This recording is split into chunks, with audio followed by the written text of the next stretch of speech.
7-12 చదువుతున్నాం.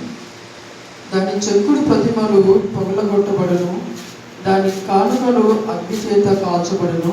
అది పెట్టుకొనిన విగ్రహములను నేను పాడుచేతును. అది వేశ్యై సంపాదించుకొనిన జీతము పెట్టి వాటిని కనుక్కొనెను గనుక అవి వేశ్యయగు దాని జీతముగా మరలా ఇయ్యబడును. దీన్ని చూచి నేను కేకలు వేచు ప్రలాపించుచున్నాను. ఏమీ లేకుండా దిగంబరినై నక్కలు అరుచినట్లు అర్చుచున్నాను, నిప్పుకోడి మూలుగునట్లు మూలుగుచున్నాను. దానికి తగిన గాయములు మరణకరములు, అవి యూదాకును తగిలి ఉన్నవి. నా జనులు గుమ్మముల వరకు, యెరూషలేము వరకు అవి వచ్చి ఉన్నవి. గాతు పట్టణములో దీనిని తెలియజెప్పవద్దు, అచ్చట ఎంత మాత్రమును ఏడవవద్దు. బెత్లెయాప్రాలో నేను ధూళిలో పడి పొర్లితిని. షాఫీరు నివాసి దిగంబరివై అవమానము నొంది వెళ్ళిపోము. జయనారు వారు బయలుదేరక నిలిచిది. ప్రలాపము బెతేజేలులో మొదలుపెట్టి జరుగుచున్నది.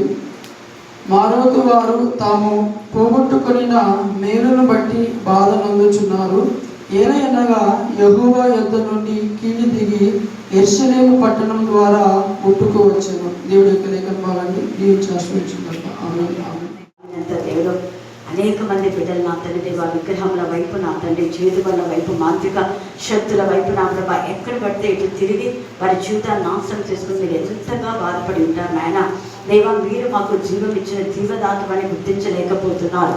అలాగనే నా ప్రభా అనుకోని విధానంలో నా తండ్రి రంగస్వామి వారి యొక్క కుమారుడు తల చిరిగిపోయి ఉండగా నీకు చిత్తమైతే అనేక మందిని మీరు లేవనెత్తారు. ఆక ప్రార్థన చేయించిన వారిని అందరినీ మీరు సజీవ సాక్షిగా మీరు నిలిపారు. ఆ కుమారుడు కూడా మీరు సజీవ సాక్షిగా నిలుపుకోండి. ఆ బిడ్డకు దేవా ఆ పరిస్థితి వచ్చే వరకు అలా జరుగుతుంది అని అనుకోలేదు దేవా. ఎప్పుడు ఎవరికి ఏం జరుగుతుందో తెలియని పరిస్థితిలో మేమున్నాం. దేవుని భయం కలిగి దేవా నేను గణపరచడానికి మీకు కృపదాయిచ్చేయండి. అనేక మంది కుమారుల కోసం మా ప్రభా, ఉద్యోగాల కోసం దేవా, ఇంకా ఏదో నా ప్రభా నా తండ్రి వేటి కోసమో నా ప్రభా నా తండ్రి అన్యులను ఆశ్రయిస్తున్నారు దేవా. అన్య జీవితం నుంచి విడిపించమని ప్రార్థిస్తున్నాను. మానవుడు చేసే ప్రతి అవినీతి, అక్రమం మా ప్రభా ఏది దాచబడదని ఈ వాక్యంలో తేటగా దేవా మీరు తెలియజేస్తున్నారు. నా ప్రభా నా తండ్రి వారు చేసినటువంటి పాపం వారి నెత్తి మీదకి రాకముందే పశ్చాత్తాపం దయచేయమని ప్రార్థిస్తున్నాం. మీకా, ఇర్మియా దేవ నా ప్రభా, దావీదు నా ప్రభా నా తండ్రి అలాగనే యేసయ్య శరీరధారి అయిన దినాలలో మహారోదనతో వేదనతో కన్నీళ్లతో తన మరణం నుంచి రక్షించగలవానికి యాజకులు ప్రార్థనలు చేశారు యేసయ్య. అవును తండ్రి, మరణము అంటే నా తండ్రి రెండవ మరణం, నరక అగ్ని గంధకాల నుంచి మమ్మల్ని తప్పించడానికి యేసయ్య మరణ యాతనలు పడి ఉన్నారు. అది మేము గ్రహించి కృతజ్ఞత కలిగి ఉండటానికి మాకు నేర్పించండి. ఈ జీవితం ముఖ్యం కాదు ప్రభా దేవా, రానున్న జీవితం బట్టి నిత్య జీవనం బట్టి ప్రతి బిడ్డ ప్రయాసపడడానికి జ్ఞానం కలుగజేయమని ప్రార్థిస్తున్నాం దేవా. మీకు ఆ గ్రంథం మందని దేవా మేము చదువుతున్నప్పుడు మేల్కొల్పు దయచేయండి, మారు మనసు దయచేయండి, పాపక్షమాపణ దయచేయండి దేవా. నా అతడి గుండె పగిలేలా నా ప్రభా పశ్చాత్తాపడడానికి మీ కృప దయచేయమని అనేక మంది బిడ్డలు పశ్చాత్తాపాన్ని ఇస్తున్నారు. మరి సుమలతగా నా ప్రభా పూర్తిగా నీ బిడ్డగా నీ సాక్షిగా మీరు వాడుకోమని మమ్మును మా ఆత్మను మీ చేతులకే సమర్పిస్తూ నజరేనా యేసు క్రీస్తు శక్తి గల నామమున ప్రార్థిస్తున్నాం తండ్రి. ఆమేన్. ఆమేన్. ఉన్నాడు అని అర్థం. మంచి పనులు చేస్తే మన పక్షంగా మంచిని సాక్ష్యం ఇస్తాడు. చెడ్డ పనులు చేస్తే వీరు దేవునికి విరోధులు, దోషులు అని దోషమైనటువంటి తీర్పు ఆయన తీరుస్తాడు. చాలా మంది అనుకుంటున్నారు మేము చేసేవన్నీ ఎవరు చూడటం లేదులే అని కవరింగ్ చేసుకునే విధానంలో ఉంటారు. ఉన్న పరంగా అధికారులు రావచ్చు. మన అదే ఫుడ్ ఆఫీసరా చైర్మన్ ఫుడ్ కమిషనర్ వచ్చారు. అయితే వచ్చినప్పుడు ఎంతమంది అలర్ట్గా ఉన్నారో తెలియదు, కానీ దేవుడికి విరోధమైన విధానంలో చేసే వాళ్ళు పట్టుబడతారు. ఆ పని రాకముందే నేను ఛాన్సాలు చెప్పాను. ఎంఈఓ వస్తున్నాడని, డిఏ వస్తున్నాడని 8 గంటలకు పోవడం, రానప్పుడు 11 గంటలకు పోవడం చేయకూడదని నేను చాలామంది మా కొలీగ్స్కి హెచ్చరిక చేసేదాన్ని. ఎప్పుడు ఎవరు వస్తారో తెలియదు, చెప్పి రారు. మనం కరెక్ట్గా ఉండి మనం ధైర్యంగా ఉండి దేవుడికి భయపడి లోబడితే ఎవరికి భయపడిన అవసరం లేదు. అంతేగాని మనం భయపడకుండా వచ్చి మళ్ళీ వాళ్ళు శిక్షించిన తర్వాత ఏడ్చుకుంటూ పోయి వాళ్ళకి డబ్బులు ఇచ్చి మళ్ళీ డ్యూటీలో జాయిన్ అయ్యి చదువులే అవసరం అవన్నీ. నేను అందుకే ముందు నుంచి కూడా హెచ్చరిక చేస్తుంటా, మనం మనుషులకు కాదు భయపడాల్సిందే. ఎవరికి భయపడాలా? మళ్ళీ చెప్పాలా? మళ్ళీ చెప్పాలా? దేవునికి భయపడే వాళ్ళు యథార్థంగా ఉంటారు, నీతిగా ఉంటారు, నిజాయితీగా ఉంటారు. అంతేగాని వాళ్ళు వస్తున్నారని భయపడడం, వాళ్ళు వస్తున్నారు తాళాలు వేసుకొని పోవడం. ఒక వీళ్ళైతే పోతారు, వాళ్ళకి తాళం వేసుకుంటారా? ఎక్కడ కదా వాళ్ళ చాలా మంది పిల్లలు తక్కువ ఉంటే ఎక్కువ మంది వేసి ఆ భోజనంలో డబ్బులు మిగిల్చుకొని తర్వాత పని వాళ్ళు ఇలాగా అవన్నీ దేవునికి విరోధం. నేను చాలాసార్లు జూలకల్లో పనిచేసేటప్పుడు, ఇక్కడ పనిచేసేటప్పుడు నేను చెప్పేదాన్ని, ఇలా చేయడం ద్వారా దేవుడి యొక్క ఉగ్రత వస్తుందన్నమాట. అప్పుడు నేను చెప్పిన వాళ్ళు చాలా బాధపడి వేరే టీచర్లు అయితే బాగా తీసుకుంటుంటే ఏమన్నారు, సలం టీచర్ అయితే బాధపడుతుంటుంది. నాకు అన్నీ కనపడుతుంటాయి. వాళ్ళు వంటలో వేస్తున్నారు, బిందెల్లో పెట్టుకొని పోయేది. నేను వెంటనే వస్తాను స్కూల్ నుంచి. ఆ బిందెలో ఏమున్నాయంటే నీళ్లు పట్టుకొస్తున్నాను మేడం, ఇక్కడ అంట. దాంట్లో ఉంటాయి ఎల్లిపాయలు ఉంటాయి, టమాటాలు ఉంటాయి, కందిపప్పు ఉంటుంది చిన్న చిన్నగా, ఇవేమి అన్నా. అట్లా ఇంకా చాలాసార్లు అనమాట. వాళ్ళకి అర్థమయ్యేది కాదు. అంటే స్కూల్లో ఉంది టీచరు, మేము వర్క్ రూమ్లో బిందెలు తీసుకుపోయి ఇట్లా తెలుస్తుందని. నేను ఒకటే పడుతున్నా, ఇలా చేయడం ద్వారా మన ఉద్యోగాలు పోయింది, బడిపోయింది, ఉద్యోగాలు పోయింది. ముందు చెప్పినప్పుడు హెచ్చరికను స్వీకరించాలి. ఇక్కడ మీకా ఎంత బాగా చెప్పాడు, మీకా ఎంత ఇదిగా చెప్పినా కూడా వాళ్ళు వినలే. జనులు విననందుకు దేవుడే సాక్ష్యం చెప్తున్నాడు. చూడండి 2వ వచనంలో మధ్యాహ్నం చూసుకున్నాం మనం, సకల జనులారా అన్నాడు. అంటే కేవలం యూద జనులు, ఇశ్రాయేలు జనులు, లేకపోతే ఫలానా వాళ్ళని చెప్పాలా. ఇశ్రాయేలు, యూద అన్నది అది పేరుని బట్టి దేశాల పేర్లు వచ్చింది. వంశము, కులము ఇక్కడ ఏమి లేదు. మతాలు, కులాలన్నీ కూడా మనుషులు నిర్ణయించుకున్నవే. ఆ యొక్క మరి యూద వంశం మీద పేరుంది. భరతుడు రాజ్యం అంటారు. ఇది భారతదేశం అంటే భరతుడు పాలించినందుకు భారతదేశం. అంతేగాని ఇది హిందూ దేశం కాదు, హిందువులకి సంబంధించింది కానే కాదు. అది మనం గుర్తుపెట్టుకోవాలి. ఇక్కడ అందుకనే దేవుడు ఏమంటున్నా అంటే ఫలానా వంశం, జాతి అని అనకుండా సకల జనులారా అంటే మానవ కోటికి దేవుని యొక్క భయభక్తి కలిగి ఉన్నారు. ప్రసంగి 12వ అధ్యాయం చివరిలో ఆ వచనం అంటారు, చదవండి. ప్రసంగి 12 చివరి వచనం. ఈ రోజు మేము బయట పడలేదు అనుకుంటే ఒక రోజు దేవుడు బయట పడేస్తాడు. గూఢమైన ప్రతి అంశమును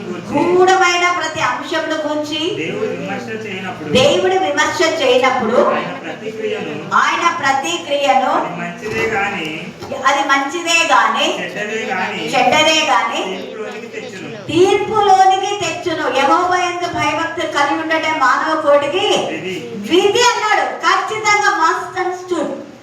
నువ్వు దేవుని యందు భయభక్తి కలిగి ఉండాలి, అంతే. ఏం నేను ఉండను భయభక్తి కలిగి, నీ ఇష్టం. ఉండకపోతే ఇది సాక్ష్యం పడుతుంది. విధి అది దేవుడు నిర్ణయించిన విధి. ఎందుకంటే ఆయన చేసుకున్నాడు, ఆయన చేసినటువంటి స్వరూపం మనం. ఆయన జీవం ఇచ్చాడు, ఆయన జీవదాత, ఆయన ప్రాణదాత, ప్రాణం పోచాడు, ఆయన రక్తం మనలో ఉంది, ఆయన చేతి ద్వారా మనం చేయబడ్డాం. కాబట్టి లోపడం మేము మా ఇష్టానుసారంగా జీవిస్తామనడానికి లేదు. సరే జీవించావా, నీ ఇష్టం, నీ బతుకు, నీ పాపం నిన్నే పట్టుకున్నది. ఇక్కడ అదే మీక అంత చెప్పినా కూడా యెహోవా సాక్ష్యం కలగబోతున్నాడు మీ మీద అని చెప్పినా కూడా, ఇదిగో యెహోవా తన స్థలం విడిచి బయలుదేరినాడు. ఆయన దిగి భూమి యొక్క ఉన్నత స్థలం మీద నడవబోచున్నాడు.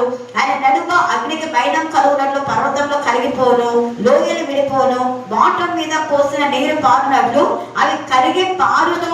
యాకోబు సంతతి చేసిన తిరుగుబాటును బట్టి చెప్తున్నాడు. యాకోబు సంతతి దేవుని సంతతే, దేవుడు ఇష్టపడ్డాడు. తర్వాత ఇశ్రాయేలు కూడా దేవుడు ఇష్టపడ్డాడు ఒకప్పుడు. ఎప్పుడు? దేవుని యందు భయభక్తి కలిగి ఉన్నప్పుడు. మానవ కొడుకు ఇదే విధి అని భయపడి లోబడి దేవుడికి ఇష్టంగా జీవించినప్పుడు వాళ్ళు దేవుని సంతతి. ఆ దేవుని ఏర్పరచుకున్న ఆ సంతతి దేవుడికి ఏం చేస్తున్నారు? తిరుగుబాటు చేస్తున్నారు. తిరుగుబాటు చేసినప్పుడు దేవుడికి ఇష్టం ఉండదు. ఇస్కరియోతు యూదా ఎంతవరకు ప్రేమించాడో అంతవరకు ప్రేమించాడు యేసయ్య. తన వాళ్ళలో సాతాను ప్రవేశించాక ప్రేమించాలా? వాడు అపవాది సంబంధం. అందుకని అంటాడు, ఎంతగా ప్రేమించాడు కింగ్ సౌలును. తండ్రి అయిన దేవుడే అభిషేకం చేశాడు శామ్యూయల్తో. కానీ అభిషేకం చేసినటువంటి గురువు కంటే తానే ఎక్కువని స్వబుద్ధిని ఆధారం చేసుకొని బలులు అర్పించడానికి పోయినాడు. అమాలేకులందరూ చంపమంటే తనకిష్టమైన వాళ్ళను అట్లనే పెట్టుకున్నాడు. మళ్ళా అక్కడ శామ్యూయల్ రాకముందే తను తొందరపడి, ఎందుకు తొందరపడినాను అంటే మళ్ళీ ఒకరి మీద ఒకరు అబద్ధాలు. జనులు అల్లరి చేస్తుంటే నువ్వు రావడకపో మళ్ళీ సమూయేలు మీద మళ్ళీ నేరాలు చెప్పాలి. మనం యోనా చేసినట్ట. యోనా నిన్ను చూసుకున్నాం కదా, తాను తప్పు ఒప్పుకోకుండా దేవుని మీద కోపగించుకున్నాడు. ఇలా చేయటం న్యాయమా అని మన దేవుని అడుగుతాడు. తను అన్యాయం చేసి దేవుని న్యాయమా అని అడుగుతాడు. ఇది న్యాయమే అంటాడు దేవుడు. అందుకే ఇక్కడ కూడా ఏమంటున్నాడు, మీరు చేసిన తిరుగుబాటు బట్టే కదా మీకు బతుకొచ్చింది అంటున్నాడు. తేటగా చెప్తున్నాడు, మీరు తిరుగుబాటు చేశారు. దేవుడు చెప్పాడు యథార్థంగా నిజాయితీగా ఉండండి, విగ్రహంలో జోలికి పోవద్దండి, షోమ్రోనుతో సహవాసం చేయొద్దు, బేతేలుకు పోవద్దు, బేర్షాకు పోవద్దు, గిల్గాల్కు వెళ్ళొద్దు, అవన్నీ కూడా శూన్యమైపోతాయి. ఆమోసు 5:5 పోవద్దు అంటే పోతారు, చేయొద్దు అంటే చేస్తారు. ఇలా చేసి ఇప్పుడు వగస్తూ ఉన్నారనమాట. అందుకే అంటున్నాడు కదా, వాళ్ళు బాధపడ్డా కంటే ఇప్పుడు ప్రవక్తనే బాధపడుతున్నాడు. 7వ వచనంలో దాని చెక్కుడు ప్రతిమలు పగలగొట్టబడును, దాని కానుకలు అగ్ని చేత ఏమైతే అంట కానుకలు ఇస్తున్నామని మీరు అనుకున్నారు. వేలకు వెళ్ళి మేము కానుకలు ఇస్తాం, ఎవరికి కావాలని కానుకలు అంటారు. నీ కానుకలు యథార్థంగా కష్టపడి ఇచ్చిన కానుకల కాదు కదా, వేశ్యాతీతం మరి, అంటే అపవిత్రమైనటువంటి కానుకలు నాకు తెచ్చిస్తే, కడుపు సొమ్ము నాకు ఇస్తే నేను ఎందుకు తీసుకుంటా? ఇస్కరియోతు యూదా కూడా 30 వెండి నాణాలు తీసుకొని వచ్చాడు. తీసుకున్నారా? తీసుకోవాలా? అది రక్త ఖరీదన్నమా, అది దేవుడి యొక్క బొక్కసంలోకి రాదు. అది నీ బ్రతుకు అన్యాయంగా అవినీతిగా అక్రమంగా ఉండదు. దేవుడికే నీతిమంతుడైనటువంటి యేసును నువ్వు అప్పగించామని చెప్పింది వాళ్ళే. ఎట్లు చూడండి తీర్థ, మీరే కదా నాకు ఇచ్చింది 30 వెండి నాణాలు, మీరు చెప్పినందుకే కదా నేను యేసుని పట్టించింది అని అన్నింటాడు. అది ఎంత జరిగించదో మేము మస్తు చేస్తాం, నీకు తెలియలేదా? దొంగ కదా, ఒక దొంగ బతికిని ఏసై మారిస్తే నువ్వు పోయి అక్కడ రోగులు స్వస్థపరిచినావు, బాగానే వాక్యం ప్రకటించి వచ్చినావు, పాములను తేలను పట్టుకునే శక్తి ఇచ్చినాడు అంటే వచ్చావు, చచ్చిపోయేదాన్ని లేపినావు. అది ఒక దొంగ లాంటి నీకు, దొంగ వాళ్ళకి ఎక్కడంటే అక్కడ తిండి సఫించడానికి ఉండదు. అలాంటిది దేవుడు గంపలు ఇచ్చినాడు వాళ్ళకి భోజనం కదా. యేసు ప్రభు శిష్యుడని గౌరవించినారు ఇస్కరియోతు యూదా. మరి ఏమైపోయింది? నీకు విశ్వాసఘాతకుడై నీ యొక్క యజమానునే, నీకు తల్లిదండ్రులు ఎవరు నేను చూసాను అంటారు, నరహంతకుడు కదా, ఎవరు నేను ఇంట్లోకి రానిచ్చుకోరు. అలాంటిది ఏసై నేను చేర్చుకున్నాడు. ఏసై చేర్చుకుంటే అదే ఏసైనే నువ్వు అప్పగించావు కదా. నువ్వు ఎంత విశ్వాసం కాదు. అట్లాంటి తోడు ఇక్కడ అర్పణలు ఇస్తే మేమెందుకు తీసుకుందామన్నారు. అంత షాక్ అయిపోయినాడు ఇస్కరియోతు. వాళ్ళే చెప్పినారు, వాళ్ళే ఏసైని బట్టిమన్నారు, మళ్ళీ వాళ్ళే ఇవి అపవిత్రమైన అంటున్నారు. చూడండి అట్లనే ఉంటాయి. అందుకని ఇక్కడ ఎంత బాగా ఏమంటుంది చూడు, షోమ్రోను చేసింది. షోమ్రోను విగ్రహం చేయమంటే మీరు చేస్తారా? మీకు రోషం లేదా? షోమ్రోను ఏం చెప్తే మీరు అది చేస్తారా? షోమ్రోను యొక్క ఆలోచనలో మీరు వెళ్ళిపోతారా? షోమ్రోనుతో మీరు సహవాసం చేస్తారా? దేవునితో సహవాసం చేయాలి కదా. దేవునితో సహవాసం విడిచిపెట్టి షోమ్రోను వాళ్ళకున్న విగ్రహాలన్నీ మీరు తెచ్చుకున్నారు. ఉన్నత స్థలంలో కూడా షోమ్రోను విగ్రహాలు ఉన్నాయి. ఇప్పుడు దేవుడు కూడా ఏం చేస్తాడంటే వాళ్ళన్నీ రాళ్ళ కుప్ప చేసేస్తున్నాడు. దాని పునాదులను కూడా బయట పెట్టేస్తున్నాడు. అగ్ని చేత దాన్ని కాల్ చేస్తున్నాడు, దాన్ని పాడు చేస్తున్నాడు. వేశ్య సంపాదించుకొని జీతం పెట్టి వాటిని కొనుక్కును కనుక అవి వేశ్యకు దాని జీతంగా మరలా ఇవ్వబడును. ఇస్కరియోతు యూదా నాణ్యాలు తీసుకోలే, మళ్ళా అతనికే ఇచ్చినాడు. తీసుకోపో అంటే కుమ్మరి వాడికి మూలంలో చేసుకున్నాడు. మేము తీసుకోమేవే, ఇది నీవే తీసుకోబో. దేవుడు కూడా అంటాడు, నీ యొక్క సొమ్ము నాకు అవసరం లేదు, నీ కానుకలు నేను తీసుకోను. నువ్వు వేసినా అవి దేవునికి ఆశీర్వాదకరంగా, నీకు ఆశీర్వాదం రావసలు. ఎందుకు అంటే నువ్వు దేవునికి నిజాయితీగా మహిమకరంగా జీవితం లేదు కాబట్టి. దేవునికి మహిమకరమైన జీవితం ఉన్నప్పుడు మనం వేసిన 2 కానుకలైనా కూడా ఎంత ఇష్టమైన బీద విధురాలు కానుక ఆయనకి ఏమైంది? ఇష్టమైంది. కారణం ఆమెకి ఎప్పుడు 24 గంటలు దేవుని గురించి హృదయం అంతా నిండిపోయింది. హృదయం అంతా దేవునితో నిండిపోయింది ఆమె జీవితం, ఆమె బ్రతుకు. ఉన్నదంతా ఇచ్చినా దేవుడు కదా ఇంతవరకు ఇచ్చింది. ఈ రోజు నాకు ఈ ప్రాణం ఇచ్చిన అంటే దేవుని కృప. చదివించిన వాళ్ళందరూ అనుకుంటుండే 5 ఏళ్ళు ముందు చేసింది నాకంటే నేను చెప్పా కదా మీకు, నీకు జీతం ఎక్కువ వస్తుందా, మా పెన్షన్ ఎక్కువ వస్తుంది, ఎక్కువ వచ్చింది నేను ఎక్కువ వచ్చిందని అనుకోను. అదంతా దేవుడు. ఈరోజు నేను రోజంతా అంతే, ఈ నెల వచ్చిందంటే ఇవాళ ఈ నెల నాకు బ్రతికిచ్చినావు, జీవితాన్ని ఇచ్చినావు, జీవాన్ని ఇచ్చినావు, ఈ నెల పెన్షన్ నీకు ఉచితమైంది. నాకు బ్రతికిచ్చినందుకే కదా. ఎవరైనా నాకు ఏమైనా చేసినారనుకో, ఒక 2 లక్షలు ఎగ్గొట్టినారు, అప్పుడు నేనంట దేవా 2 లక్షలు పోతే పోయింది, నాకు 3 నెలల్లో నాకు 2 లక్షలు నువ్వు ఇచ్చేస్తావు, 4 నెలల్లో ఇచ్చేస్తావు, ఎందుకు నువ్వు నన్ను జీవితం చేయాలి? ఆ రోజు నేను చచ్చిపోయింటే రాముదాడు. ఇన్ని రోజులు నేను ఈ లెక్కన వేసుకున్నాను. వాళ్ళు మోసం చేసినా నేను ఆ రోజు చనిపోతే అవి నష్టం. కానీ నాకు ఇన్ని రోజులు జీవం ఇచ్చినావు కదా, నేను బ్రతికినందుకే నాకు పెన్షన్ వస్తుంది, అవునా కదా? అది వాళ్ళు 13 ఏళ్ళలోపు నాకు చేసినారంటే 13 ఏళ్ళ జీతం నాకు ఇచ్చినా కదా, ఇంకెంత గొప్ప దేవుడు అయ్యా నువ్వు. హల్లెలూయా, హల్లెలూయా. నా లెక్కలు ఇలా ఉంటాయి. దేవా ఏదైనా కట్టాలంటే దానికి ఎంత కావాలో అంతవరకు నన్ను జీవింపజేస్తాను, నాకు తెలుసు అనుకుంటాను. దావీదుని అలాగే చేశావు కదా. దావీదు సమకూర్చే వరకు, అన్నీ సమకూర్చే వరకు దావీదు బ్రతికున్నాడు. దేవుని యొక్క ప్రణాళికలు అలా ఉంటాయి. అందుకే దేవుడు సాక్ష్యం పలుకుతాడని చెప్తున్నాడు. ఇక్కడ వీళ్ళ వైపు సాక్ష్యం చెప్పాడు, అది నాకు అక్కర్లేదు, మీ కానుకలు నేను అస్సలు ఇష్టపడను, నేను తీసుకోను. నీకు చెప్పాను ఒకప్పుడు రానప్పుడు తీసుకున్నందుకు ఆమె ఏడ్చింది. ఏడ్చిన తర్వాత పశ్చాత్తాపడింది. అప్పుడు నేను సరేరా అంటే ఆ బియ్యం తీసుకొని వచ్చింది. వాటిలో సాక్ష్యార్థం ఉన్నాయి, దేవుని సాక్ష్యం. పశ్చాత్తాపం, కన్నీటి జీవితం. ఇక్కడ అదే అంటున్నాడు యేసయ్య.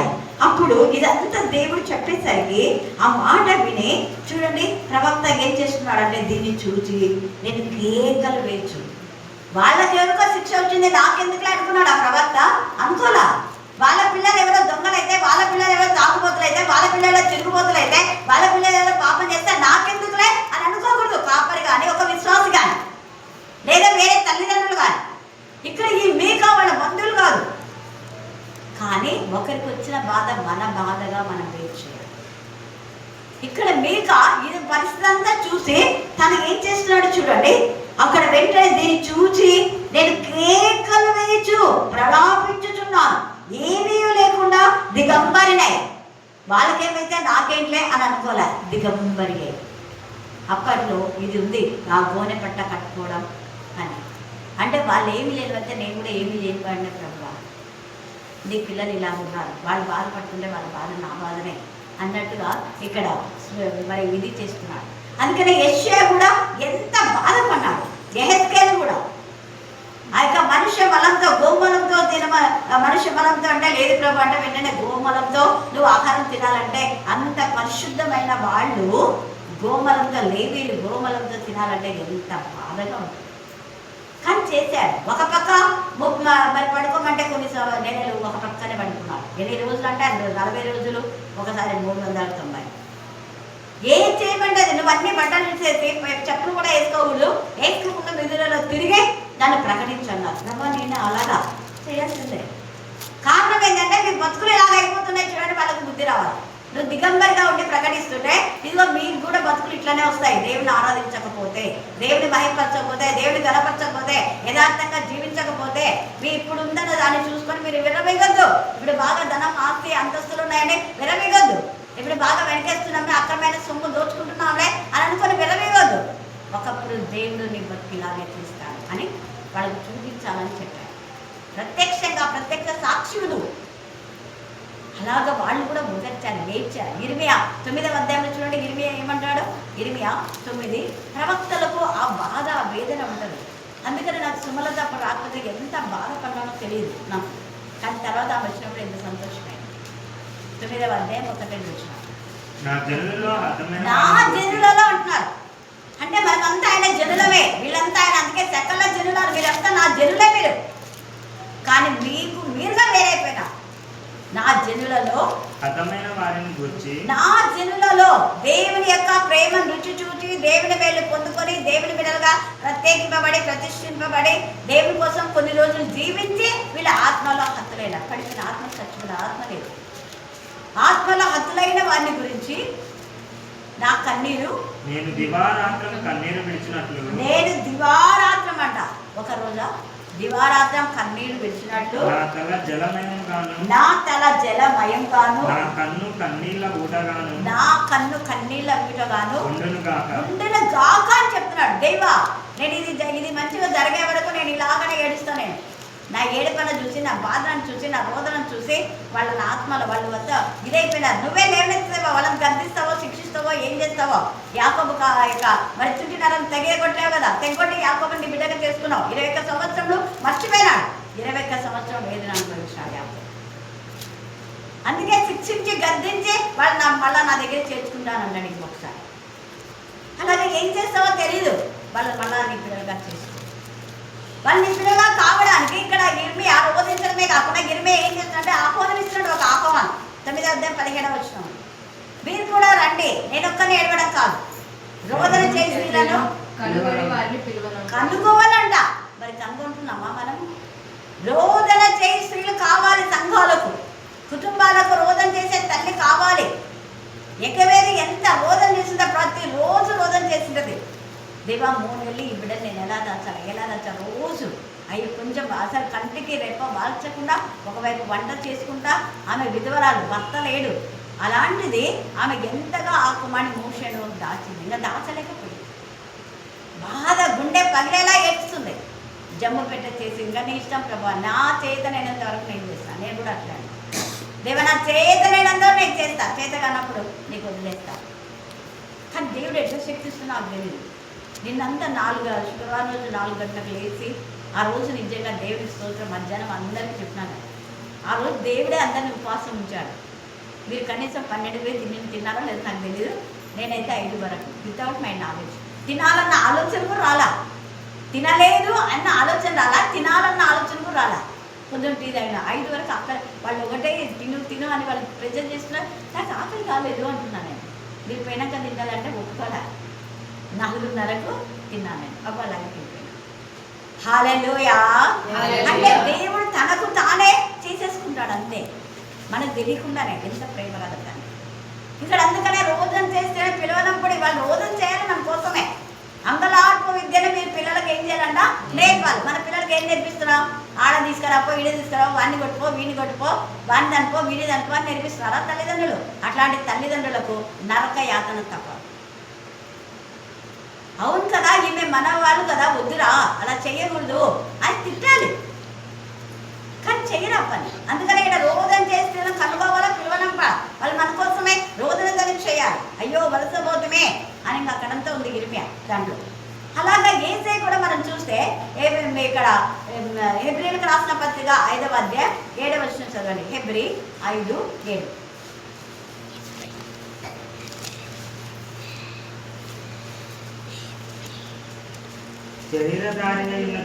శరీరధారి అయి, మనమంతా శరీరధారి ఉన్నామా, ఆత్మలో ఉన్నామా? శరీరధారి అయ్యి కదా. ఇంకా ఆత్మలో అంటే పరలోకం పోయినప్పుడే. అక్కడ ఇవన్నీ రోదన చేయని అవసరంలా. అందుకని శరీరధారి అయి ఉన్న దినములలో మహా అంట కొంచెం కాదు, మహారోదనంతోను కన్నీళ్లతోను తను మరణం నుంచి రక్షించగలవానికి. తను మరణం నుంచి, మనమందరం 2వ మరణం గురించి ఆలోచించాలి. ఇక్కడ వేసే ఆలోచన అదే. అపవాది తీసుకొచ్చిన మరణాన్ని మృంగివేయాలి. ఆ మరణం ఇక ఉండకూడదు. వాళ్ళు సజీవులై వాళ్ళ తండ్రితో ఉండాలి. జీవవృక్ష ఫలాలు వాళ్ళు భుజించాలి. జీవవృక్ష ఫలాలు తన బిడ్డలు భుజించడం కోసమే జీవవృక్ష ఫలాన్ని దేవుడు అక్కడ పెట్టాడు. కానీ అపవాది వాళ్ళు జీవవృక్ష ఫలాలు తిని నిరంతరం దేవుడితో ఉంటాడని దేవుడి నుంచి వేరు చేయడానికి వాడు మంచి చెడ్డను తెలివినిచ్చేటటువంటి ఫలం తినేలా చేశాడు. అని వాడి యొక్క జిమ్మిక్స్, వాడి కీర్తిలో మనం పడిపోకూడదు. దేవుని బిడ్డలం కదా, దైవికంగా ఆలోచించాలి. దేవుని పిల్లలు దైవ గల విధానంలోనే మనం దేవునికి మహిమకరంగా జీవించాలి. అందుకని అక్కడ శరీరధారి ఉన్న దినాల్లో మహా అంటే కొంచెం కాదు, మహారోదనంతోనూ కన్నీళ్లతోనూ తనను మరణం నుంచి రక్షింపగలవానికి ఒకటి ప్రార్థన, 2వది యాచన సమర్పించి భయభక్తులు కలిగి ఉన్నందున అంగీకరింపబడ్డాడు. నీ ప్రార్థన అంగీకరించబడాలి అంటే నీకు కన్నీటి ప్రార్థన ఉండాలా, రోదన ఉండాలా, యాచన ఉండాలా, ఆవేదన ఉండాలా. ఎంత ఇలా ఉపవాసం, విజ్ఞాపన. అందుకే రోమా 8 ఆయన విజ్ఞాపన చే ఆత్మగా ఉన్నాడు, సాక్ష్యం ఇచ్చే ఆత్మగా ఉన్నాడు. ఇక్కడ యెహోవా సాక్ష్యం ఇస్తున్నాడు. అక్కడ కూడా నేను మీ పక్షంగా సాక్ష్యం ఇస్తాను. నువ్వు చేసే నీ మంచి 10 మంది అప్రిషియేట్ చేయకపోవచ్చు, 10 మంది నేను గుర్తించలేకపోవచ్చు, కానీ దేవుడు నీ పక్షంగా సాక్ష్యం పడతాడు. అలాగే నువ్వు చేసినటువంటి పాపపు జీవితాన్ని 10 మందికి తెలియకపోవచ్చు, కానీ కొన్ని కోట్ల మందికి తెలిసేలా అందరి ఎదురు దేవుడు పాపాన్ని విప్పి పెట్టాడు. అప్పుడేం చేస్తావు?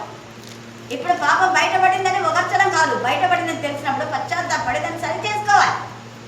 అంతేగాని పాపాన్ని బయటపెట్టింది ఎవరు, మా పాపాలు చెప్పేది ఎవరు అనకూడదు. సమరయ స్త్రీ అలాగా అనిందా? అన్నా. తప్పు ఒప్పుకుంది కాబట్టి నిజాయితీగా ఆమె పేరు జీవ గ్రంథంలో వ్రాయబడింది, దేవునికి మహిమకరంగా వ్రాయబడింది. ఆమె నీచురాలని వ్రాయబడలే యెజబెల్ లాగా. యెజబెల్ కూడా ఉంది, ఆమె పేరు కూడా ఉంది, కానీ ఆమె పేరు అక్షయంగా రాయబడింది. దాని అని అంటారు అక్కడ. సమరయ స్త్రీ దాని లేదు, ఆమె అమ్మా నాకు నీళ్ళు ఇస్తావా అన్నాడు. అదే యెజబెల్ దాన్ని ఈడ్చుకోనండి, దాని తల పగలగొట్టండి అన్నాడు.